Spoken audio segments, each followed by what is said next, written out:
तो नमस्कार दोस्तों, स्वागत है आप सभी का ऑनलाइन अड्डा फॉर स्टडी यूट्यूब चैनल पर। इस वीडियो में हम बात करेंगे तमाम भर्तियों की लेटेस्ट अपडेट को लेकर। तो बन बन सारी अपडेट हम कवर करते हैं। चलिए दोस्तों वीडियो शुरू करते हैं।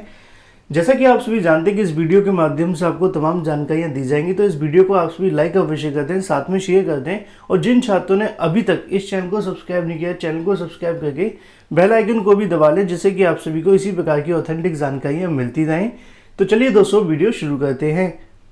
आगे बढ़ने से पहले अगर आप यूपीएससी राज्योत्सव लेखपाल की तैयारी कर रहे हैं तो ये बिल्कुल सही समय अपनी प्रिपरेशन को बूस्ट करने का। उसके लिए मार्केट में आप सभी के लिए आ चुकी है चक्षु प्रकाशन की बेस्ट बुक। जैसा कि आप सभी स्क्रीन पर देख पा रहे हैं, इस बुक के अंदर बहुत सारी आपको जो डिटेल है वो दी गई है। पीईटी परीक्षा में आपने देखा ऑनलाइन का कुछ भी पेपर के अंदर नहीं पूछा गया, जो भी पूछा गया सब कुछ बुक से आपको देखने के लिए मिला। इसी वजह से मैं आपको कहूंगा कि अगर आप लेखपाल के अंदर एक सीट लेना चाहते हैं तो बुक के माध्यम से पढ़ें। 100% आपका जो सिलेक्शन है वो होगा। इस बुक के अंदर आपको बहुत सारी जानकारी साथ में डिटेल देखने के लिए मिलेगी।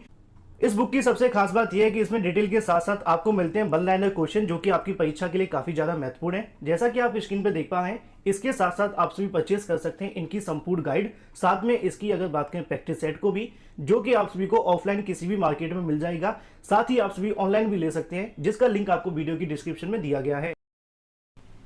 तो सबसे पहले दोस्तों हम बात करेंगे तमाम भर्तियों में से पीईटी परीक्षा को लेकर। जैसा कि आप सभी जानते हैं कि पीईटी परीक्षा का आयोजन हो चुका है, और जब से इस परीक्षा का आयोजन हुआ है, छात्रों के मन में कभी कट ऑफ को लेकर, तो कभी इसके परिणाम को लेकर, तो कभी संशोधित आंसर की को लेकर सवाल है।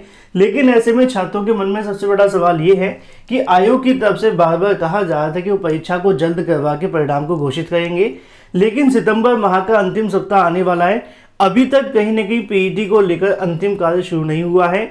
छात्रों का कहना है कि ना तो परिणाम जारी किया गया हो, ना ही अभी तक उत्तर कुंजी जारी हुई है। तो इसके संबंध में आयोग की तरफ से यहाँ पे एक जानकारी देखने के लिए मिल रही है, क्योंकि पीईटी की जो संशोधित आंसर की है वो क्यों जारी नहीं हुई है, उसके पीछे सबसे बड़ा जो कारण बताया गया है वो बताया जा रहा है अभ्यर्थियों का। जैसा कि आप सभी जानते हैं कि ज़्यादातर परीक्षाओं के अंदर जब भी संशोधित आंसर की जारी कर दी जाती है, पहले आपको याद होगा कि जैसे ही आपकी रिवाइज आंसर की आती है और एक हफ्ते के बाद में संशोधित आंसर की जारी कर दी जाती है, उसके बाद आपके 1 महीने के अंदर परिणाम जारी होता है। तो ये जो बीच में समय मिलता है 20 से 25 दिनों का, इसमें जो भी अभ्यर्थी संशोधित आंसर की से खुश नहीं होते हैं, वो मामले को लेकर न्यायालय में चले जाते हैं और पहली या फिर दूसरी सुनवाई के अंदर ही इस याचिका को डालते हुए स्टे लग जाता है। अब इस केस के बचने के लिए, या फिर हम आयोग को यहाँ पर कह सकते हैं कि थोड़ा समझदारी से काम लिया जा रहा है, उनका ऐसा कहना है कि इसी वजह से अभी तक जो आंसर की है वो जारी नहीं हुई है, जिससे कि कोई विवाद क्रिएट ना हो। तो ऐसे में आंसर की जो आने की संभावना बताई जा रही है, उनका कहना है कि या तो परिणाम आने से 2-4 दिन पहले या परिणाम के साथ में ही संशोधित आंसर की जारी की जाएगी। ऐसी जानकारी आयोग की तरफ से देखने के लिए मिल रही है। तो जो भी अभ्यर्थी संशोधित आंसर की को लेकर इंतजार कर रहे हैं, या तो परिणाम आने से 1-2 दिन पहले जारी हो जाएगी या फिर उसके साथ में जारी होगी, ऐसा आयोग का कहना है।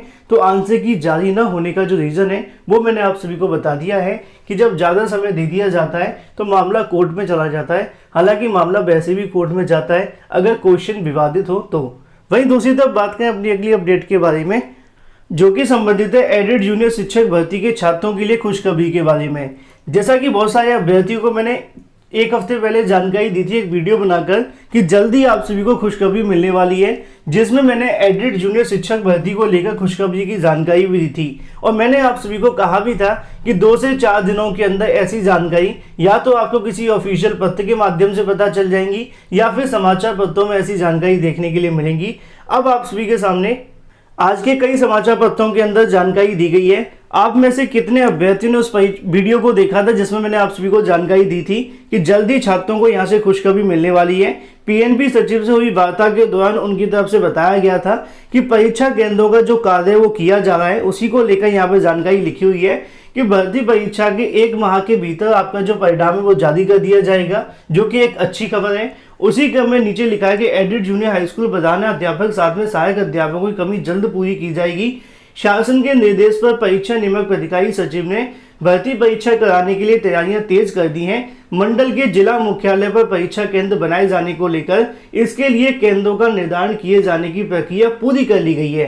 मैंने आपको एक हफ्ता पहले जानकारी दी थी कि यह परीक्षा केंद्रों का जो कार्य है वो शुरू हो चुका है और जल्दी आपको इसके बारे में जानकारी मिलेगी। लगभग एक सप्ताह के बाद आप सभी के सामने जानकारी आ चुकी है कि पीएनबी की तरफ से मंडल मुख्यालय में आपकी परीक्षा कराई जा रही है और ऐसे में इसका जो परीक्षा केंद्रों का निर्धारण का कार्य है वो भी यहाँ से लगभग पूरा हो चुका है। तो जैसा कि आप जानते हैं कि इस चैनल के माध्यम से जो भी आपको अपडेट दी जाती हैं वो पहले ऑथेंटिक होती हैं, तभी आप तक डिलीवर की जाती हैं, ऐसे ही कहीं से उठाकर नहीं दे दी जाती। इसी वजह से वीडियो को लाइक अवश्य किया करें, साथ में शेयर करना बिल्कुल ना भूलें। तो यहाँ पे आप सभी के सामने खुशखबरी देखने के लिए मिल रही है कि पीएनबी की तरफ से अपना कार्य शुरू कर दिया गया है। मैंने उस वीडियो में भी आपको कहा था कि आप लोग अपनी तैयारियां शुरू कर दीजिए क्योंकि पीएनबी ने भी अपनी तैयारी शुरू कर दी है। उसी क्रम में 1894 पदों के लिए भर्ती परीक्षा 17 अक्टूबर 2021 को करवाई जाएगी और 12 नवंबर को फाइनल परिणाम घोषित किया जाना है। उत्तर प्रदेश परीक्षा नियमक अधिकारी संजय उपाध्याय की तरफ से यहाँ पर जानकारी दी जाती है कि जूनियर हाई स्कूल भर्ती में प्रधान अध्यापक के 390 पद हैं, साथ में 1504 पदों पर आपकी जो भर्ती होगी लगभग 3.34 लाख के समथिंग अभ्यर्थियों ने यहाँ पे जो आवेदन है वो किया है। तो ऐसे में हिंदी इंग्लिश मिक्स होगी, कोई प्रॉब्लम वाली बात नहीं है। उसी को लेकर नीचे जानकारी लिखी है कि 10:30 बजे से लेकर 12:30 के बीच में आपकी जो परीक्षा है वो करवाई जाएंगी और भी तमाम जानकारी यहाँ पे दी गई है। सचिव ने बताया कि परीक्षा कराने के 3 दिन बाद वेबसाइट पर उत्तरमाला जारी कर दी जाएगी। अभ्यर्थियों की ओर से आने वाली आपत्तियों के निस्तारण के बाद में विषय विशेषज्ञों की समिति के बाद जो भी निर्णय होगा उसके बाद आप सभी का जो परिणाम है वो जारी कर दिया जाएगा। तो जैसा कि आप सभी को मैंने पहले से ही जानकारी दे दी थी कि एडेड जूनियर शिक्षक भर्ती को लेकर पीएनबी की तरफ से जो काम है वो तेज कर दिया गया है। परीक्षा केंद्रों का उस समय निर्धारण किया जा रहा था, अब एक सप्ताह के बाद आपके परीक्षा केंद्रों का निर्धारण हो भी चुका है, ऐसी भी जानकारी आपको मिल चुकी है। तो इसी वजह से मैंने आपको पहले ही बता दिया था। अब आपके पास अच्छा समय अपनी प्रिपरेशन को बूस्ट करने का, तो लग जाइए मेहनत में, भगवान करे आपको एक सीट अवश्य मिले, मेरी ढेर सारी शुभकामनाओं के साथ। वहीं दूसरी तरफ बात करें अपनी अगली अपडेट के बारे में जो कि संबंधित है 75,000 पदों पर नई प्राथमिक शिक्षक भर्ती के बारे में। सोशल मीडिया पे एक इमेज आपको देखने के लिए मिल रही है जिसके अंदर ये कहा जा रहा है कि 74 से 75,000 पद खाली हैं। उसके बारे में मैंने कल देर शाम को डिटेल में आपको एक वीडियो बनाकर जानकारी दे दी है कि जो सीएम योगी की तरफ से समिति का गठन किया गया था उसकी अभी कोई अंतिम रिपोर्ट जारी नहीं हुई है और जब तक उसकी कोई अंतिम रिपोर्ट नहीं आ जाती तब तक आपको इंतजार करना पड़ेगा।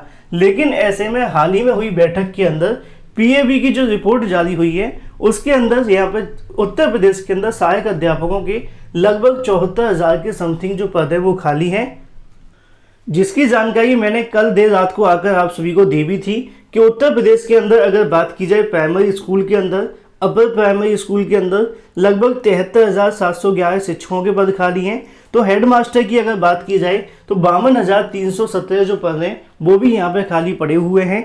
हालांकि ये एक अच्छी खबर उन सभी छात्रों के लिए है जो 75,000 पदों पर नई शिक्षक भर्ती का इंतजार कर रहे हैं और हर तरीके से कहीं ना कहीं उत्तर प्रदेश के अंदर डाटा देखने के लिए मिल रहा है वो 73, 74 या 75 के आसपास आपको देखने के लिए मिलता है। अगर सब कुछ ठीक रहता है, सरकार की नीयत साफ होती है, छात्रों को रोजगार देने की होती है, तो लगभग 75,000 पदों पर अब तक की सबसे बड़ी शिक्षक भर्ती का जो विज्ञापन है वो जारी हो सकता है, जिससे कि लाखों छात्रों को रोजगार अवश्य मिलेगा। इसको लेकर पीएबी की अपनी रिपोर्ट में यहाँ पे जानकारी दी है। टोटल 910 पेज की रिपोर्ट है, इसमें बहुत जानकारियाँ लिखी हुई हैं, लेकिन इसको पढ़ने के लिए बहुत समय भी चाहिए। उसी को लेकर यहाँ पे हेडमास्टर के 52,000 है। तो उत्तर प्रदेश में आपकी प्राथमिक शिक्षकों के साथ में अपर प्राथमिक की बात की जाए तो लगभग 73,711 पद हैं। तो अच्छी खबर है आप सभी के लिए कि उत्तर प्रदेश में इतने पद खाली हैं, लेकिन भर्ती कितने पदों पर आएगी इसकी अंतिम रिपोर्ट सीएम योगी के द्वारा गठित समिति के माध्यम से दी जाएगी, जिसकी अभी तक कोई अंतिम रिपोर्ट जारी नहीं हुई है। सोशल मीडिया पर फैलनी अफवाहों से आपको बचने की आवश्यकता है। ये जो रिपोर्ट जारी की गई पीएबी के माध्यम से है, क्योंकि मैंने समय समय पर आप सभी को तमाम जानकारियां दी हैं कि आप लोग अपनी मेहनत करते रहें, भर्ती आएगी और अवश्य आएगी, लेकिन आपको समय कम मिलेगा प्रिपरेशन करने के लिए। ये शब्द आपको बाद में याद अवश्य आएंगे जब आपकी वैकेंसी का विज्ञापन जारी हो जाएगा। वहीं दूसरी तरफ बात करें अपनी अगली अपडेट के बारे में जो कि संबंधित है टीजीटी पीजीटी को लेकर। तदर्थ शिक्षकों को लेकर हाईकोर्ट की तरफ से एक आदेश जारी किया गया है।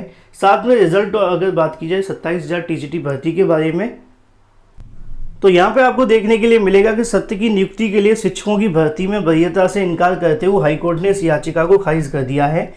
इलाहाबाद हाईकोर्ट की ओर से इंटरमीडिएट शिक्षा अधिनियम धारा 16E11 के तहत प्रबंध समिति के द्वारा रिक्त पदों पर नियुक्त सहायक अध्यापक के लिए अगर बात की जाए बोर्ड की नियमित भर्ती में भर्ती के अंदर वरीयता देने को लेकर याचिका दाखिल की गई थी, जो कि हाईकोर्ट के अंदर थी।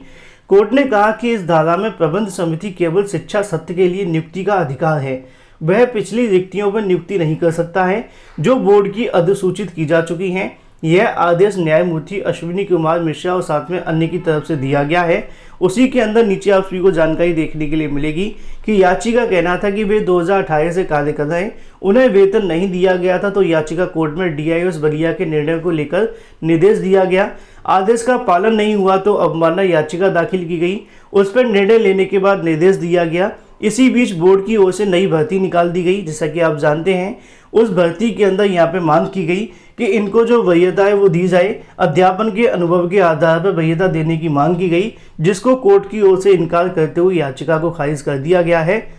मतलब आसान भाषा में समझे तो तदस्थ शिक्षकों की ओर से जो कुछ याचिका दाखिल की गई थी इलाहाबाद हाईकोर्ट के अंदर, जहां पे मांग की गई थी उनके यहाँ पे अध्यापन के आधार पर उनको नई शिक्षक भर्ती के अंदर जो वरीयता है वो दी जाए, जिसको लेकर हाईकोर्ट की तरफ से मना करते हुए उनकी याचिका को दाखिल कर दिया गया। पहले से उनको यहाँ भारांक मिल रहा है, इसके बाद वरीयता भी दी जाएगी, तो कैसे चलेगा। वहीं दूसरी तरफ बात करें अपनी अगली अपडेट के बारे में, टीजीटी पीजीटी रिजल्ट साथ में 27,000 भर्ती को लेकर, तो यहाँ पे आपको देखने के लिए मिलेगा कि चयन बोर्ड पर प्रतियोगी छात्रों ने किया प्रदर्शन, कॉलेज आवंटन साथ में और भी तमाम चीज़ों को लेकर छात्रों को यहाँ जवाब मिला है। मामला संबंधित है टीजीटी और पीजीटी को लेकर। भर्तियों के रोजगार आंदोलन को लेकर प्रतियोगी छात्र बुधवार को भी उत्तर प्रदेश माध्यमिक शिक्षा सेवा चयन बोर्ड के कार्यालय पर प्रदर्शन किया। चयन बोर्ड के अध्यक्ष के न होने पर उप सचिव नवल किशोर से मुलाकात हुई और उनकी तरफ से यहाँ पे तमाम जानकारियाँ दी गई। जैसा कि नीचे जानकारी देखने के लिए मिलती है कि टीजीटी 2016 की अगर बात की जाए, सामाजिक विज्ञान साथ में कला विषय के चयनित अभ्यर्थियों को 30 सितंबर तक पैनल आवंटित किए जाने को लेकर यहां से जवाब दाखिल किया गया। उसी क्रम में नीचे आप सभी को और भी जानकारियां देखने के लिए मिलेंगी कि टीजीटी और पीजीटी के चयनित करीब अगर बात करें 1000 से ज़्यादा शिक्षकों को यहाँ पर नियुक्ति देने की मांग की गई। इसके अलावा नई शिक्षक भर्ती के नए अध्याचन मिलने पर विचार किए जाने को लेकर भी उप सचिव से मुलाकात देखने के लिए मिली, जिसको लेकर नीचे जानकारी लिखी हुई है कि टीजीटी पीजीटी के लगभग 27,000 पदों पर जो विज्ञापन है वो जारी किया जाए, जिसको लेकर मुख्यमंत्री सीएम की तरफ से बार बार जानकारी दी जा रही है। लेकिन कहीं ना कहीं चयन बोर्ड की ओर से अभी तक इसको लेकर कोई भी कार्य नहीं किया जा रहा है। मुख्यमंत्री बार बार दावे करते हैं तो अध्यक्ष की तरफ से जानकारी दी जाती है कि उनके पास में अभी तक रिक्त पदों का जो अध्याचन है वो नहीं मिला है। अध्यक्ष से वार्ता का हवाला करते हुए उनकी तरफ से जानकारी दी गई कि अभी तक उनको इसके बारे में कोई निर्देश नहीं मिला है। परीक्षा में धांधली व सामूहिक बहिष्कार को लेकर प्रतियोगी छात्रों ने सवाल को खारिज करते हुए यहाँ पे इसको लेकर भी कहीं ना कहीं जो इनकार है वो कर दिया गया है। मतलब कि परीक्षा के अंदर कोई धांधली व भ्रष्टाचार नहीं हुआ है। हालांकि इसको लेकर मामला हाईकोर्ट में भी गया है। दूसरी तरफ आप सभी जानते हैं कि इसको लेकर मामला हाईकोर्ट में सुनवाई अभी चल रही है, लेकिन चयन बोर्ड की ओर से इस बात को अभी इनकार कर दिया गया है कि परीक्षा के अंदर कोई धांधली या भ्रष्टाचार हुआ है। आसान भाषा में समझे तो कल हुई मुलाकात के अंदर यहाँ पे जानकारियाँ दी गई हैं कि जो 27,000 टीजीटी पीजीटी विज्ञापन को लेकर अभी उनके पास में कोई अध्याचन नहीं मिले हैं। पिछली मुलाकात में चयन बोर्ड का कहना था कि 15 से 20 दिनों के अंदर यहाँ पे अध्याचन मंगवाए जाने का कार्य किया जाएगा, उसके बाद में यहाँ से आपको आगे की चीज़ें देखने के लिए मिलेंगी। तो वहीं दूसरी तरफ टीजीटी और पीजीटी का जो परिणाम होगा इसी महीने की 30 तारीख के आसपास जारी होने शुरू हो जाएंगे। परिणाम में देरी होने की वजह आप सभी जानते हैं कि तदस्थ शिक्षकों से 22 तारीख तक का सत्यापन का समय दिया गया था, जिसकी वजह से अभी तक परिणाम जारी नहीं हुए थे। इसी वजह से आपके जो परिणाम है वो आपको 30 तारीख के आसपास मतलब कि 25 के बाद में आने शुरू हो जाएंगे, और उसकी जानकारी मैंने आपको पहले से दे रखी है। ऐसा ही कहना सचिव का है। वहीं दूसरी तरफ बात करें रेलवे ग्रुप डी की परीक्षा को लेकर, जिसके अंदर बदलाव कर दिया गया है। हाईकोर्ट की अगर बात की है, नेट जेआरएफ समेत कई महत्वपूर्ण परीक्षाओं को कराने वाली नेशनल टेस्टिंग एजेंसी के माध्यम से रेलवे परीक्षा कराए जाने का दायित्व सौंपा जा सकता है। इसकी तैयारियां चल रही हैं। एनटीए के द्वारा रेलवे की परीक्षा कराए जाने के संबंध में रेलवे भर्ती बोर्ड को लेकर, साथ ही अगर बात की जाए रेलवे बंद किए जाने को लेकर जो फैसला है वो लिया जाएगा।